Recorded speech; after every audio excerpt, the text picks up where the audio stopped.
So first I'd like to extend my gratitude just to you for taking the time to answer my questions for a start. I understand you're probably really busy at the moment because you're currently working on the third season of Rick and Morty, aren't you? Yeah, it's really good. Yeah. You're gonna be happy. I think it's gonna be out this year, we're hoping. So it's gonna be really good. Yeah, I'm really looking forward to it. So how did you initially become involved in the series? And did you always want to be a character designer? Let's see. So I'm from San Francisco. But all the animation is in LA. So when you grow up in San Francisco and you see artists around you, they're a little bit more fine art oriented, because that's what the industry is in San Francisco. You know, there's basically tech, and then the people who kind of live off of tech, which are like fine artists. So like the way that, like, you know, there's a lot of rich people around because there's tech, and then, you know, rich people love high art, essentially. So I guess animation is considered low art, perhaps. I went down to LA to go to school. And when I was down here, everybody was like doing industry stuff. Like every single person like that you would meet who came from this area has some kind of family member that's like involved in animation or movies or something like that. And you know, I'd always loved comics and things like that, and I was pretty good at drawing. So like throughout college, like I did I went to this school art center, and I was like functioning, like trying to work on like children's books, which was not character design specifically, but because I had like I was studying like something completely different, like a little bit more obscure. Like I would say the problem with a lot of animators is that they only look at character design that they like. They don't ever look at anything different. And so I was really like, because I studied something else, like I studied foundation and shit for so long, you know, by the time I graduated, I had like a different sensibility under my belt. And I did a couple jobs here and there. I worked for Adult Swim, and I was at one King Star King. It was fun to draw on, but it was like so like they needed so much from us so quickly. And then Rick and Morty was testing, and I had seen the pilot, and I was like, oh my god, I need to get on this motherfucker. Like, it's the best. And like I stayed up all night and like I did like 16 characters, more than they asked for, and like I was able to get on. I still had to learn a lot, but yeah, that's how I got involved in the series.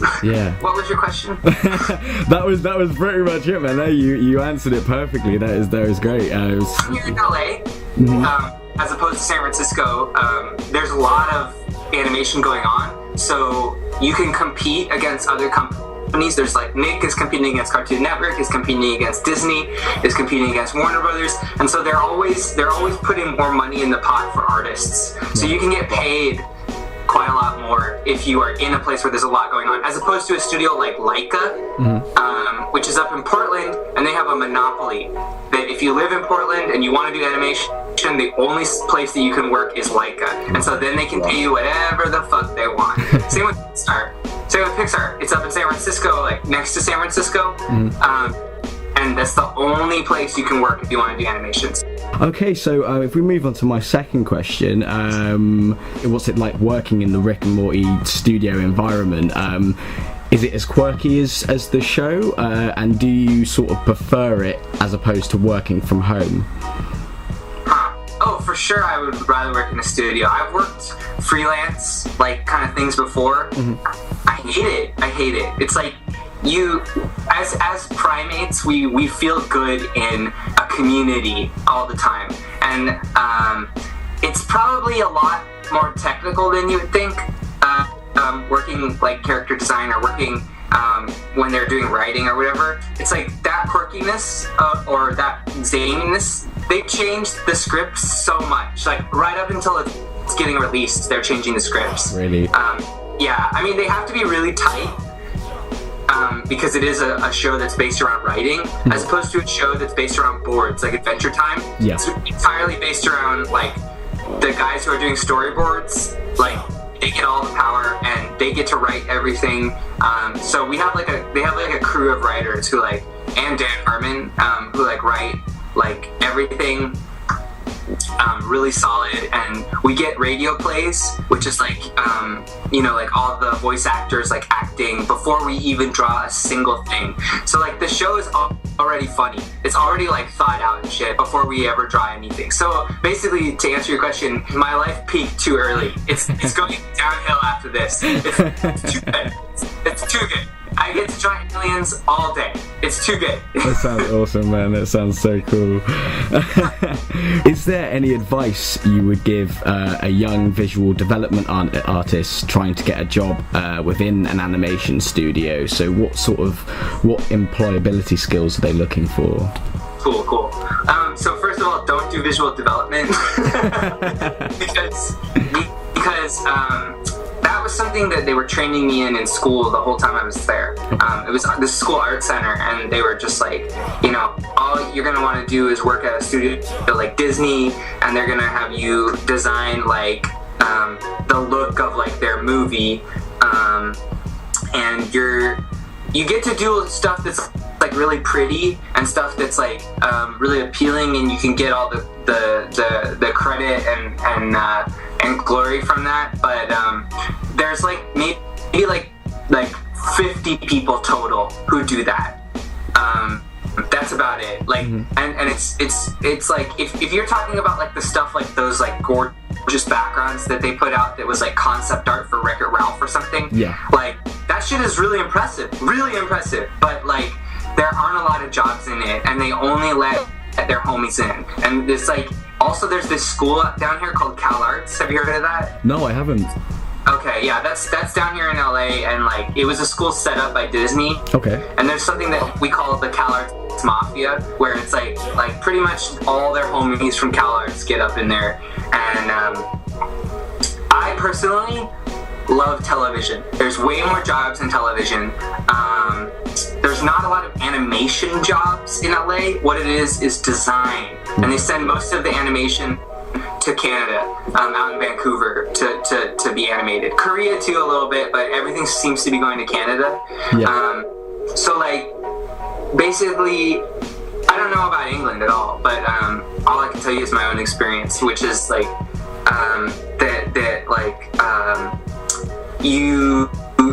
you're gonna want to be a good chameleon. Yeah. If you want to do television, because in feature film, like Disney visual development stuff, you're only going to be basically drawing one thing. It's so homogenous, and television is that kind of atmosphere where each show is actually pretty different from the next show, and like I'm all about that. So what I've trained myself to be is, like, learn a style quickly and be able to emulate it perfectly. So that's what I mean about being a really good chameleon. Like, being able to stick and move, like, is gonna, and, like, not just do fucking cartoons, do writing, do boards, do backgrounds. Like, if you have that power, then, you're golden your whole life. So you're showing that you have so many different skills and abilities that you're bound to be picked up on one of your talents. Yeah, definitely. Exactly. Shoot all directions. Mm-hmm. However, when studios review student portfolios, they get really angry. I've noticed when it's like the portfolio shows that you can do everything, because they want to hire you for a specific job. They want to hire you for character design. Your portfolio can only have character design in it. And if they want to hire you for backgrounds, your portfolio can only have backgrounds. So you kind of have to build a portfolio for each studio differently. You gotta network. Yeah. Which it's like, nowadays, networking, a lot of it can happen on social media. Which is awesome, but not everything can be social media. So you gotta have a strong online presence. That's the first thing about networking. Mm-hmm. In addition to that, you gotta go to events. You gotta talk to people. You gotta go to gallery openings out here in LA. I mean, you gotta go to, like, figure drawing, and you gotta be posting every day. Otherwise, people are not gonna remember you. It's like, you've noticed that on social media, right? Like people with hella followers, even if they're not great, like they post all the time, so they get a lot of followers. Yeah. It's like if you stop posting, people are not going to be like, oh yeah, whatever happened to that guy Callum? Like that's probably all they'll say. They're not gonna like contact you and be like, hey, can you post more artwork? It's like you have to be like, I'm alive, I'm doing art, look at it every single day. That goes with like if you want to get into any position. Like my friend was like doing backgrounds and he was posting characters online every day, and then like people around him were seeing that and they were like, oh well, maybe he can do characters. He's obviously doing that on his free time. We should hire him for characters.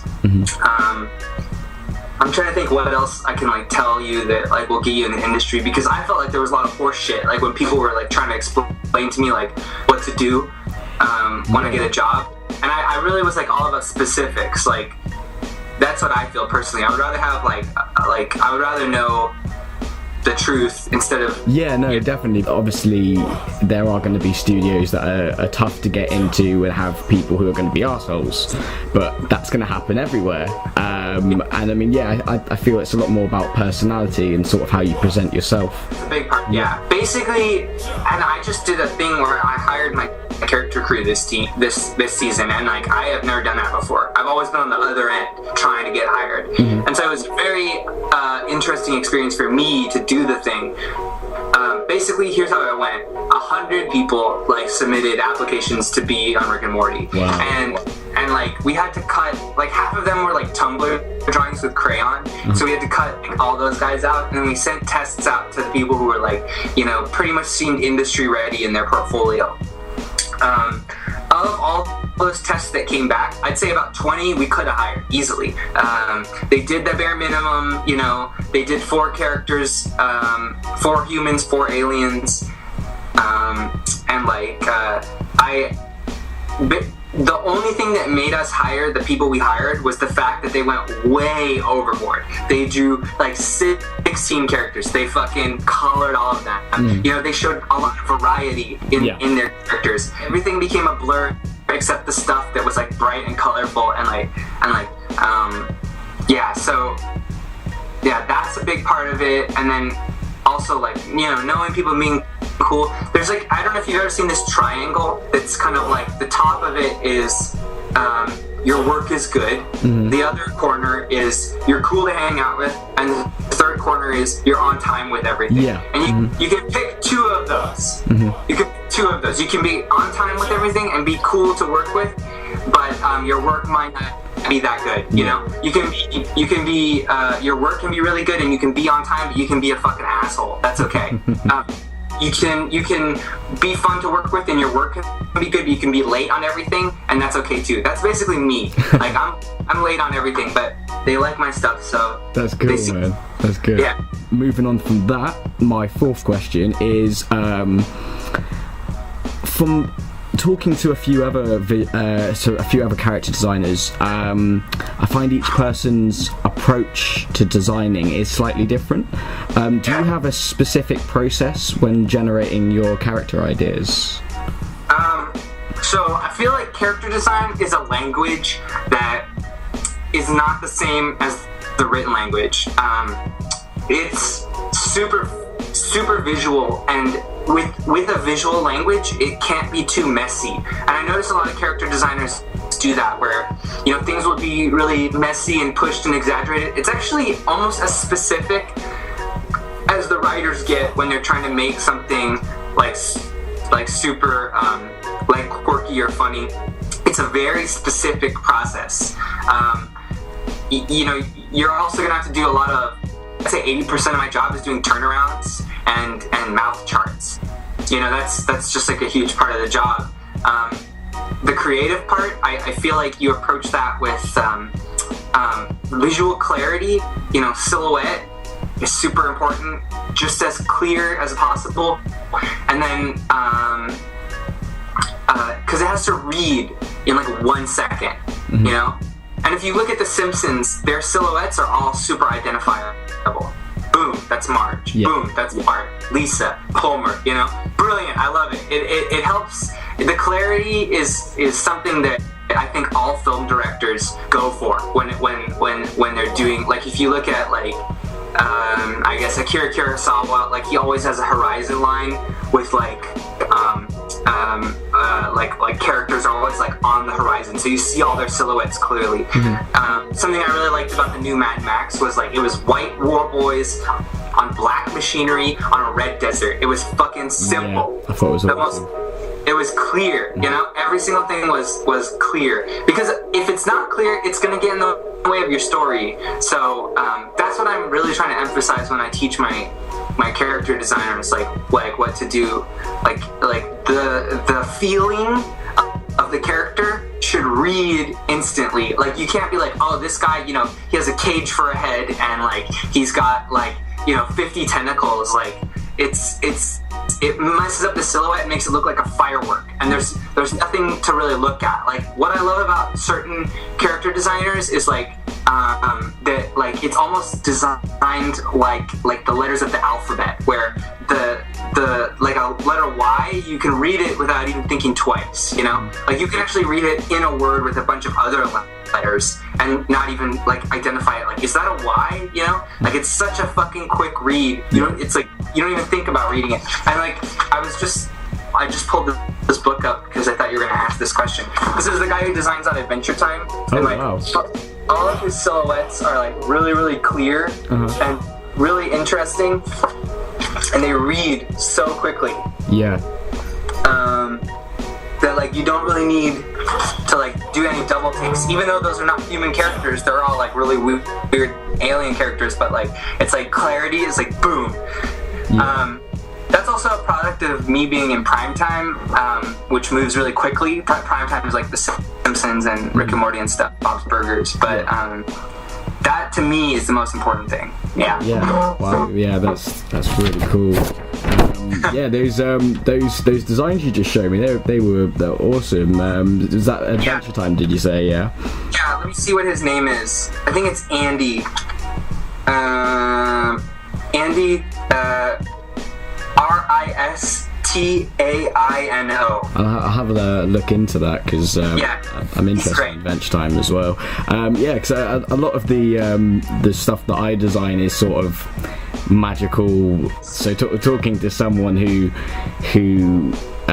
sort of creates that stuff all the time is amazing. Just to comment on what you just said, the thing about, like, whimsical sci-fi things is that it has to be identifiable with us before it's identifiable. You know, like the way Harry Potter is, like, it's like magic, but then it's like, you know, like there's they have sports, you know, it's like fucking wizard sports, but, like, there's enough there that's, like, identifiable with the audience. It isn't so crazy that we can't tell what's going on, you know? That's how I feel like. So if we do a chef, he has to read as a chef first and a sci-fi chef second, you know? Yeah. Cool. Okay, man. So, bringing it to a lovely close. You've given some awesome answers, man. Thank you. Can you give an example of a character that you've worked on whose design you're particularly proud of, and explain why? So this is a chance to tell me your favourite character. Shit. Hang on, I have to think about that. I worked on the Xenobeth. Okay. Which, it's like when Beth is that weird xenomorph character. Yeah. I didn't design her entirely. Like, our whole crew kind of had their fingers on her. But I felt really good about it because we explored so many options before we landed on what we ended up with. And just the process itself was great. So I'm really proud of how that turned out. Let me think of some others. I'm really happy with Mr. Beauregard. Oh, Mr. Beauregard is brilliant. Yeah. Thanks. Yeah. But he's based on a real sitcom from the 80s in America called Mr. Belvedere. It's a really campy sitcom, but it's about, like, a butler who comes to live with, like, a family in Cleveland, and like, he's got this, like, he's like the sarcastic butler, like, he's like Jeeves from Jeeves and Wooster, you know, he's just always sarcastic, you know. Yeah. And I felt like when I was designing him, I did a couple of faces, and I was like that, the sarcastic butler thing, like, really, his face just sells it without you having to think twice about it. You know, without you being confused. Like, you see a sarcastic butler? Like, no, it just like reads. Yeah. So like. That brings it back to your initial answer from before about the readability of a character. Full circle, babe. Full circle. Yeah. Cool. I think that's all of my questions, Max. So thank you again for all of your time, and keep up the amazing work is all I can say. You too. I'll try. One day I'll be as good. I'll be as good as you, and I'll come to you in my designs. Maybe in the future. Yeah. Let me know if you ever come to LA. Yeah, I will do, man. Thank you so much. Yeah, have a great one, man. You too, man. Take it easy. Good luck. 2 years. All right. Thank you, man. Bye.